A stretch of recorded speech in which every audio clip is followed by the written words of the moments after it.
This is a review of TWSBI's new pen called the Swipe. And for a short version of this review, just go out and buy the pen. It's a really good value and a very enjoyable pen. It's pretty obvious that TWSBI's main market is the States.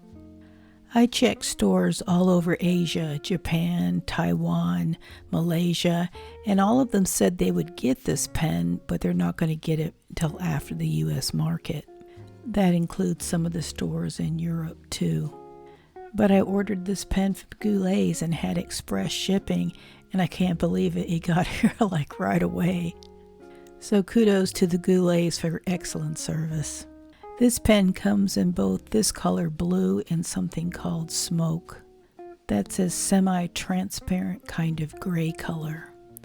The pen comes in a fairly small and compact box. I was used to the older TWSBI boxes that, where you had to take them all apart and they looked like something like a computer would come in.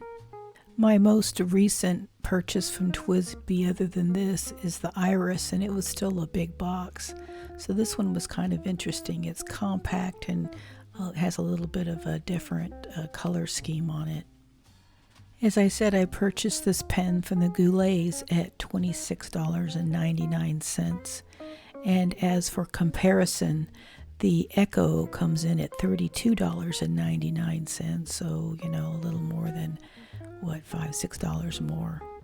At the same price point is the Sailor Compass, and it's for sale in a lot of online stores for around $30 right now. And as it says in the box, this comes with a pen, a spring converter, a piston converter, and an ink cartridge, along with a little spring. We'll talk about that in a bit. You pull off that colorful sleeve off the box, and then you end up with this little TWSBI plastic white box, again very Apple looking. I felt like with this pen, TWSBI spent a little bit less on the box and a little bit more on what you got with the pen, which was pretty cool. You pop open the box and this is what you get, and you don't get the typical TWSBI wrench you get in every other pen, it seems like, mainly because you don't need it. And that's because this pen is a cartridge converter pen as opposed to all the piston and strange kind of filling system pens that TWSBI normally sells.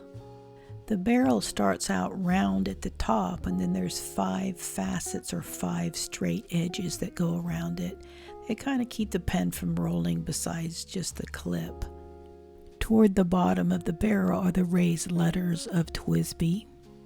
And looking at the bottom side of the barrel, you can see it has the 5 sides there and that kind of little divot. This is probably the cheapest looking part of the pen. Looks like it definitely is plastic. And where the barrel meets the cap, it's rounded and it's clear to act as kind of an ink window. You can see the converter through that window, and it's little touches like that that really made this pen cool. The cap is a slip cap or a snap cap, and it has kind of a space age looking clip. That clip is pretty tight, and I had some problems sliding on a piece of paper, but it slid onto my jeans pretty easily. The top of the cap has a TWSBI logo in orange, and a couple of divots that they somehow slipped that clip into. Inside the cap you can see and feel an inner plastic lining that the section will butt up into to keep your nib moist. And that weird orange glow is just the sunlight coming up through the TWSBI emblem on the top of the cap. The pen comes with a cartridge, and it's a chunky cartridge. There's no other way to say it. It's kind of medium length, but it's pretty thick. However, the fitting for the opening to the cartridge is a standard cartridge size, so it can actually be punctured and fit into a standard cartridge size section, except for that it's wider, so maybe your pen body may not be able to accommodate it. I thought that was really interesting. They took kind of a standard length cartridge and made it girthier, and therefore made it so that it could hold a lot more ink.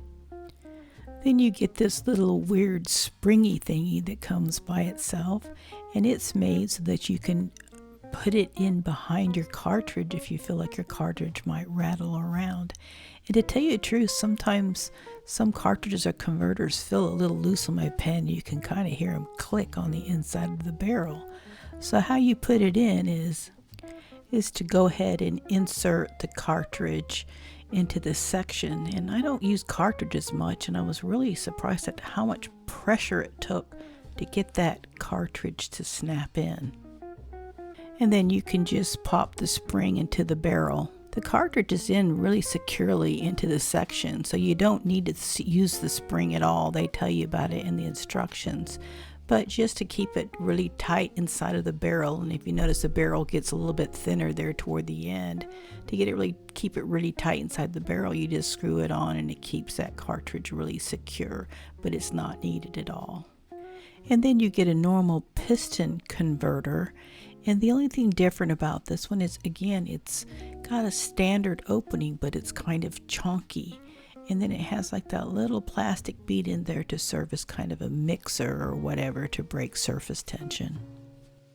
Here you see it's got the standard international little hole that needs to be punctured when you use it, but the outside or the girth of the converter is a little bit wider than normal. And then you get this really cool, fun-looking spring converter. Here's the top part of the plunger, and it has these two little holes in it. And the only thing I can think of it for being there is maybe to equalize a little bit of pressure when you're using it, when you're pumping that spring converter.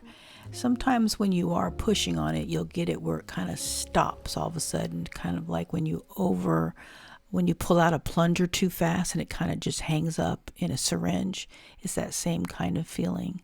Then you've got the spring mechanism actually inside the converter, which is pretty cool, and the little plastic mixer bead. And when I first saw this, I thought, oh, this is going to be fun. I'm going to use some tough inks on that to see if it's hard to clean out. But you'll see why it doesn't matter here in just a minute. And again, it has the standard international converter opening here.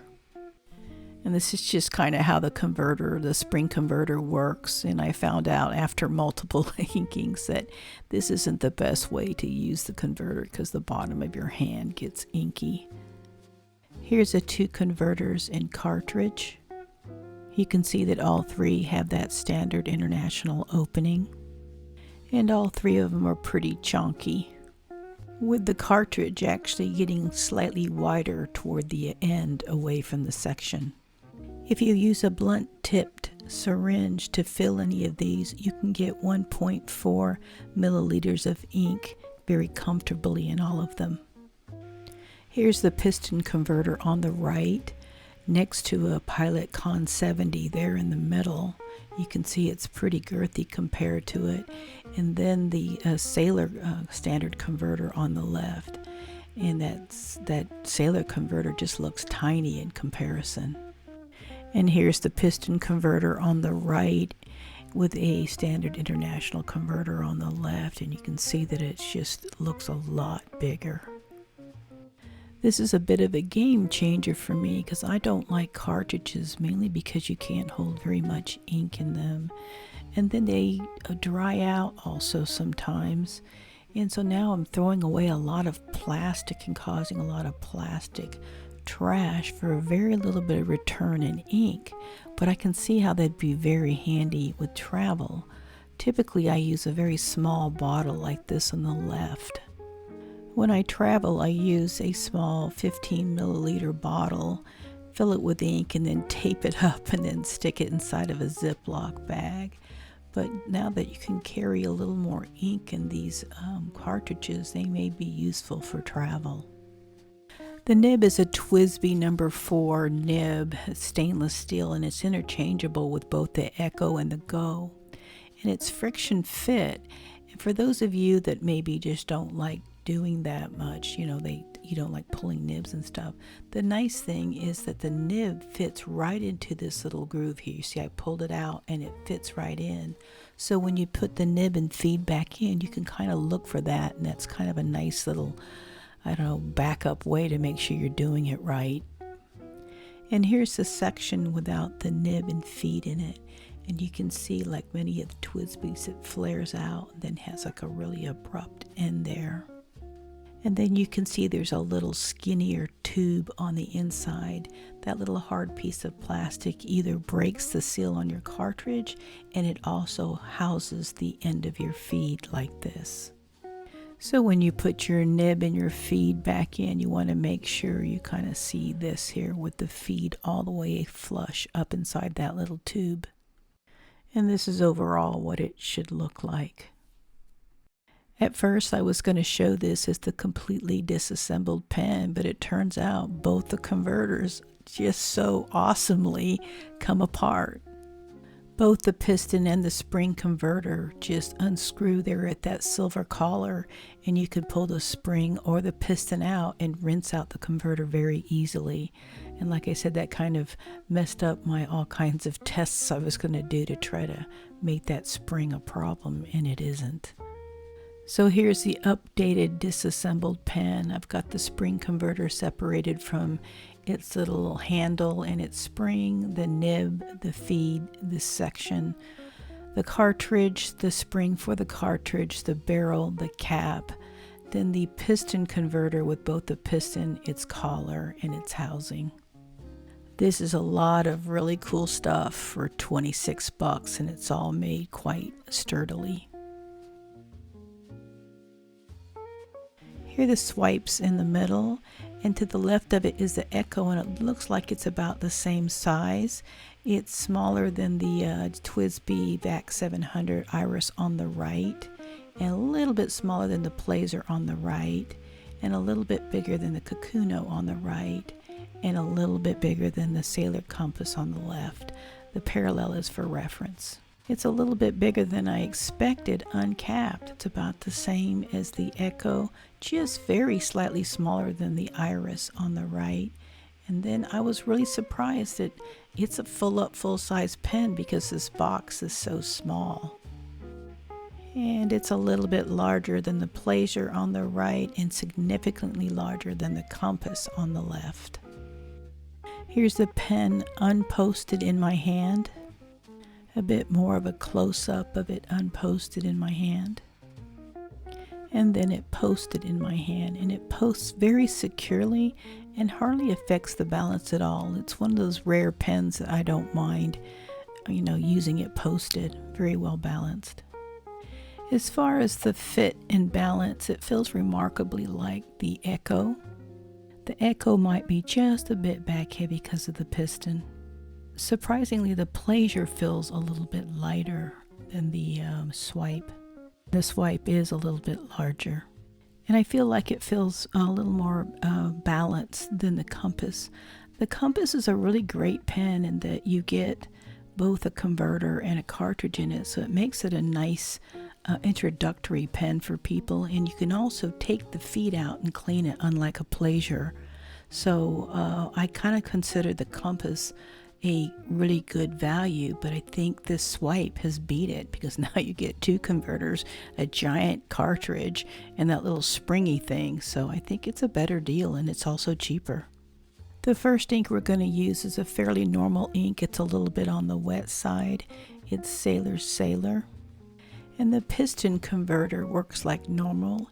And here with the spring converter, just make sure after you push it in, you give it a chance for the ink to come up. And I didn't find that pressing it more than maybe 2 or 3 times really increased any more ink. I also found it was a little bit better to press it like this so that you don't get ink on the bottom side of your hand over by your pinky, as you can see in the bottom of my hand there. Here's the page I wrote with Sailor, and the bottom line is reverse writing, which was fairly smooth. The only negative thing I have to say about this pen is right out of the box, the 1.1 was just a little bit too wet. The tines were a little bit too far apart, and that caused these splotches here. And this writing sample here is with Kakimori Voyager, which is a very wet pigment ink, and it performed just fine with it, even with the very wet nib. Then to take things to another level, here's a glittery pigment ink called Flower Storm. It handled that ink really well, as you can see from here. Again, on reverse writing it was smooth, but since the tines were kind of wide, you could feel the inside of the slit there was a little rough.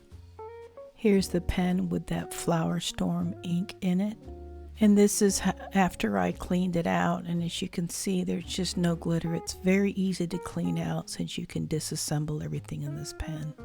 Here's reverse writing with a dry ink called Edo Nezu. And you can just feel a little bit of roughness on the inside of the slit, but it reverse writes very well and normal writes very well. Narrowing the width between those tines is very easy, but if you don't feel like dealing with it, both Goulet pens or TWSBI are very good about taking care of you.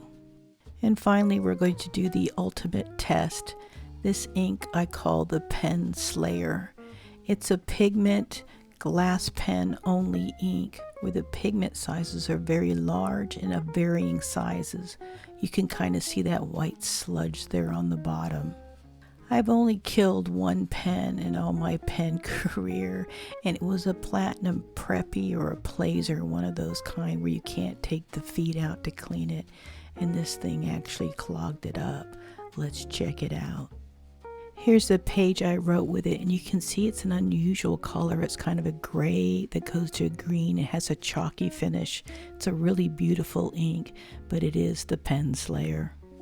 This is the pen with the ink in it, and you can see it's pretty sludgy looking. I wrote that page with it, and then I let it sit for about 6 hours and then cleaned it out. Because you can easily and completely disassemble this pen, I threw pigment inks at it, glitter inks, glitter pigment inks, glass pen only inks, and the Pen Slayer, and this pen handled it all. And this is the pen after I cleaned it out from 6 hours of that glass pen only pigment chalk ink. So a pen with 2 different kinds of converters and a cartridge, all under $27, and with a really interesting design. This pen is just a real winner. I'm going to go out on a limb here and say that this pen is a serious contender for my favorite pen of this year. It's a reliable pen at a great price point with an interesting filling system. It sounds like a winner to me. I'd appreciate a like and a subscribe, and the winner from last week's video, the Couchco bag, is Matto Shell. The Instagram account Matto Shell. Please contact me on Instagram.